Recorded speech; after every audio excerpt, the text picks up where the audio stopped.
রাহিম বাংলাদেশ জামায়াত ইসলামী সহ 11 দলীয় ঐক্য জোটের সপ্তাহব্যাপী কর্মসূচির অংশ হিসেবে আজকের এই বিক্ষোভ সমাবেশ পূর্ব সমাবেশের সম্মানিত সভাপতি, আজকের এই অনুষ্ঠানের সম্মানিত সভাপতি, বাংলাদেশের জামায়াত ইসলামী ঢাকা জেলার গণমানুষের নেতা, কেন্দ্রীয় মজলিস শূরার অন্যতম শূরা সদস্য, ঢাকা জেলার সম্মানিত আমির মাওলানা দেলোয়ার হোসেন, আমাদের মাঝে উপস্থিত আছেন বাংলাদেশ জামায়াত ইসলামী ঢাকা জেলার সম্মানিত নায়েব আমির মাওলানা আব্দুর রউফ, জেলা ও 11 দলের অন্যান্য নেতৃত্ব সাথী বন্ধুগণ, আমরা এখানে এত তাড়াতাড়ি একটি নির্বাচিত সরকার ক্ষমতায় আসার পরপরই আমরা কোনোভাবেই রাজপথে আসতে রাজি ছিলাম না। আমাদেরকে বাধ্য করা হয়েছে।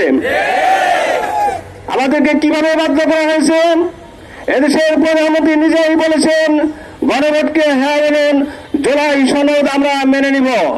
কিন্তু আজকে আমরা যা দেখতে পাই, আজকে তারা তোয়াক্কাই করছে না, তাদের মতো করে এক একটি করে আইন পাশ করে সংসদে আইন পাশ হচ্ছে। সম্মানিত সাথী এবং বন্ধুরা, আইন পাশ হওয়ারই কথা। 17টি বছর যদি প্রধানমন্ত্রী এদেশের ছাত্র সমাজ, এদেশের শ্রমিক, এদেশের আপামর জনতার সাথে আন্দোলন করত, তাহলে তিনি বুঝতে পারতেন আন্দোলনের করতে কি লাগে, কি হয়। এদেশে কত প্রায় 2000 ছাত্র এবং অন্যান্য জনশক্তি এই আন্দোলন করতে যে শাহাদাত বরণ করেছে, আহত হয়েছে প্রায় লক্ষাধিক জনশক্তি। এজন্য আমি হুঁশিয়ারি করে বলে দিতে চাই, ওই সিলেটে থাকা স্বরাষ্ট্রমন্ত্রী সালাউদ্দিন আহমেদ সহ আপনারা ওখানে বসে বসে যে সিদ্ধান্ত নিয়েছেন, এই সিদ্ধান্ত জনগণ মেনে নিবে না। জোটের যে দাবি নিয়ে আমরা এখানে উপস্থিত হয়েছি, এই দাবি কোনো বিশেষ একক দলের না। আমরা কোনো একক দলের এজেন্ডা বাস্তবায়ন করার জন্য এই দাবি নিয়ে আসি নাই। গণভোটে হ্যাঁ ছিল জনগণের রায়, জুলাই সনদ ছিল স্বৈরাচারের বিরুদ্ধে এদেশের মানুষের রায়। তাই এই সরকার জনরায় উপেক্ষা করে ক্ষমতায় বসেই অতীতকে ভুলে গিয়েছে। তারা আবার নব্য স্বৈরাচার হওয়ার দিকে এগিয়ে যাচ্ছে। আমরা কি কাউকে আর 24 পরবর্তী বাংলায় স্বৈরাচার হতে দেব? আমরা কাউকে কি আর এককভাবে বাংলাদেশকে শোষণ করতে দিব?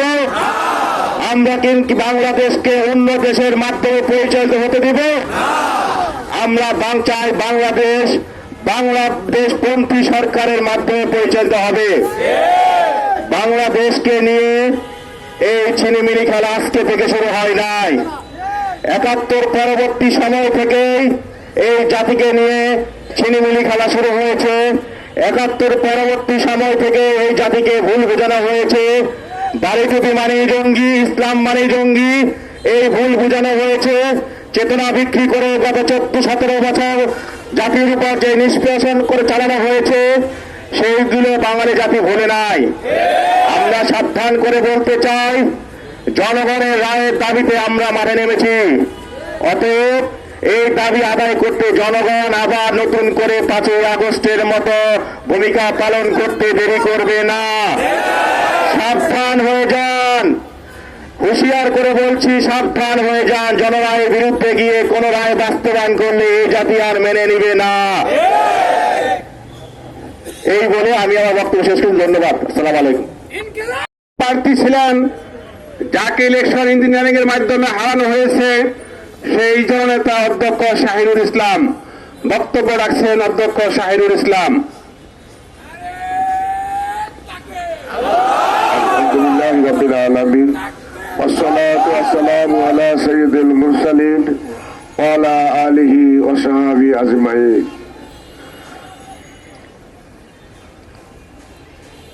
আমাদের ফ্যাসিবাদকে এই দেশ থেকে তাড়িয়ে দেওয়ার মধ্য দিয়ে যারা সবচেয়ে বেশি ভূমিকা রেখেছিলেন, তারা ছিলেন ছাত্র এবং জনতা।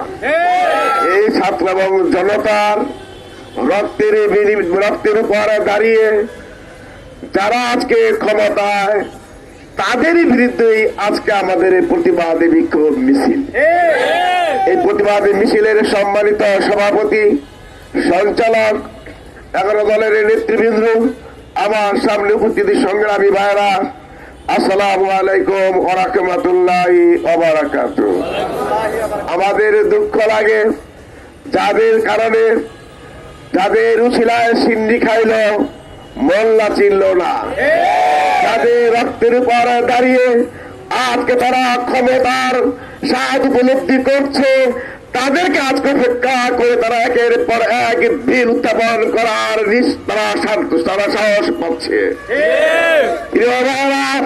তারা ভোট পেয়েছে ক্ষমতায় বসার জন্য কত পার্সেন্ট, আর এই দেশের মানুষের ভাগ্যের পরিবর্তনের জন্য, ভারতের আধিপত্য থেকে দেশকে বাঁচানোর জন্য, এদেশের চাঁদাবাজের লুটপাট থেকে মানুষকে বাঁচানোর জন্য, স্বাধীন সর্বত রক্ষার মধ্য দিয়ে দেশের মানুষের ভাগ্যের পরিবর্তনের জন্য যে 70% রায় জনগণ দিল, তাকে তারা কোন দুঃসাহসে তারা অবজ্ঞা করছে।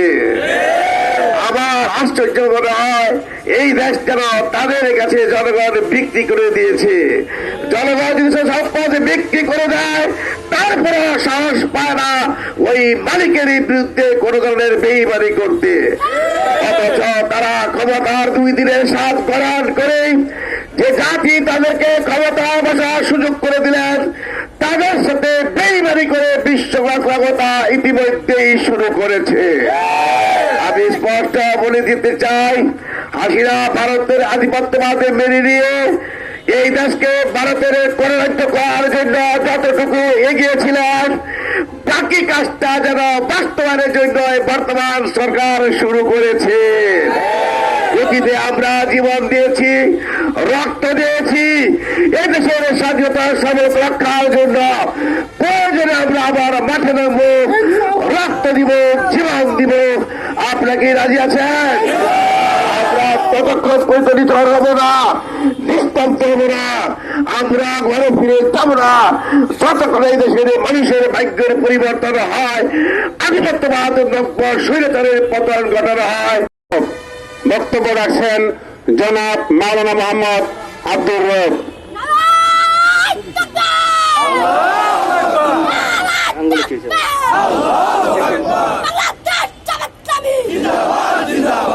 আসসালামু আলাইকুম ওয়া রাহমাতুল্লাহি ওয়া বারাকাতুহু। আলহামদুলিল্লাহি রাব্বিল আলামিন, ওয়াসসালাতু ওয়াসসালামু আলা সাইয়্যিদিল মুরসালিন ওয়া আলা আলিহি ওয়া আসহাবিহি ওয়া আহলি বাইতিহি আজমাইন। আম্মা বাদ, 11 দলীয় জোট কর্তৃক ঘোষিত সারা দেশব্যাপী গণভোট আদায়ের দাবিতে সারা দেশব্যাপী যে কর্মসূচি দেওয়া হয়েছে, সেই বিক্ষোভ মিছিল পূর্ব সমাবেশের সম্মানিত সভাপতি, বাংলাদেশ জামাত ইসলামীর কেন্দ্রীয় সদস্য, ঢাকা জেলা সংগ্রামী আমির মোহতারাম মাওলানা দেলোয়ার হুসাইন, উপস্থিত জামাতের নেতৃবৃন্দ, এনসিপি সহ 11 দলীয় জোটের নেতৃবৃন্দ, আমার সামনে উপবিষ্ট সংগ্রামী সাথী বন্ধুগণ, আজকে সরকারি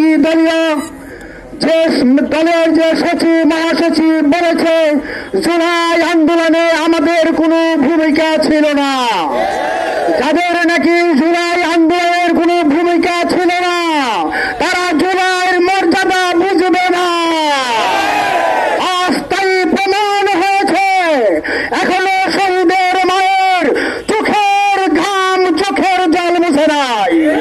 তারা পা হারিয়েছে, হাসপাতালে এখনো তারা কাতরাচ্ছে, তারা চক্ষু হারিয়েছে, এখনো হাসপাতালে চিকিৎসা করছে। আর তারই মধ্যে আমাদেরকে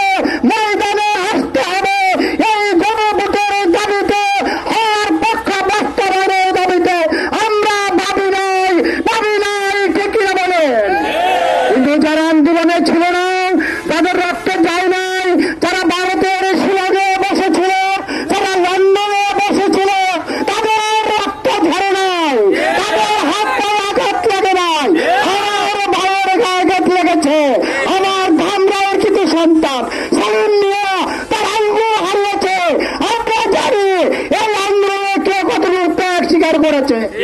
সংগ্রামী সাথী বন্ধুগণ, এই সবারে গাড়ির থেকে সেখানে আমাদের ভাইকে ফেলে দেওয়া হয়েছে। আসলিয়াতে আমাদের ভাইকে হত্যা করে দিয়ে গাড়ি চাপা দেওয়া হয়েছে। কাজে আমরা সেটা বলতে পারি না ঠিকই না বলেন? কাজে সরকার বাহাদুর, অতীতকে ভুলবেন না। অতীতের ইতিহাস থেকে 26 সালের 12ই ফেব্রুয়ারি এই নির্বাচনের ফলাফল ছিনতাই করে, চুরি করে তারা ক্ষমতায় এসেছে। আমরা জানি এই সরকার একের পর এক পার্শ্ববর্তী একটি দেশের স্বার্থ রক্ষার জন্য তারা কাজ করছে। এদেশের জনগণ এটা হতে দিবে না। আমরা প্রধানমন্ত্রীকে দেখছি সংসদে তিনি মুখে তালাপ করে মুখ বন্ধ করে বসে থাকেন, আর তার পক্ষে স্বরাষ্ট্রমন্ত্রী বক্তব্য রাখেন। আমরা এরকম ইতিহাস বাংলাদেশে আর কখনো দেখতে পাই না। তারেক রহমানকে বলতে চাই, আপনার যদি প্রধানমন্ত্রী হিসাবে দেশ পরিচালনার যোগ্যতা না থাকে, আপনাকে পদত্যাগ করতে হবে। আর যদি আপনাকে ষড়যন্ত্র করে মুখ বন্ধ করে রাখা হয়, এই দেশের জনগণের কাছে প্রকাশ করুন কারা আপনার মুখ বন্ধ করে রেখেছে। যদি আপনি সত্যিকার অর্থে দেশপ্রেমিক হন, জনগণের কল্যাণে কাজ করার জন্য শপথ নিয়েছেন, আপনার বাবা শহীদ প্রেসিডেন্ট জিয়াউর রহমান এই দেশের মানুষের একজন অবিসংবাদিত নেতা ছিলেন। আপনার মা ছিলেন এদেশের তিনবারের প্রধানমন্ত্রী। এদেশের মানুষ প্রেসিডেন্ট জিয়াউর রহমান, খালেদা জিয়াকে আজও সম্মানের সাথে স্মরণ করছে। কিন্তু তাদের সন্তান হয়ে আপনি বাংলাদেশের মানুষের সাথে যে প্রতারণা শুরু করেছেন, আপনাকে শেখ হাসিনার মতো লন্ডনে পালিয়ে যেতে হবে। এই বাংলাদেশের মানুষ বাংলাদেশের স্বার্থের বাইরে যারাই কাজ করবেন, তাদেরকে ইতিহাসের আস্থা করে নিক্ষিপ্ত হতে হবে। এজন্য আজকের আমরা দাবি জানাচ্ছি, 2024 সালে জুলাইয়ে যে আন্দোলনের মধ্য দিয়ে রক্ত বয়ে দিয়ে এদেশের ছাত্র যুবক জনতারা আমাদের নতুন বাংলাদেশ উপহার দিয়েছে, সেই রক্তের উপরে দাঁড়িয়ে আপনারা ক্ষমতায় আছেন। সুতরাং এই রক্তের সাথে আপনারা বেইমানি করবেন না।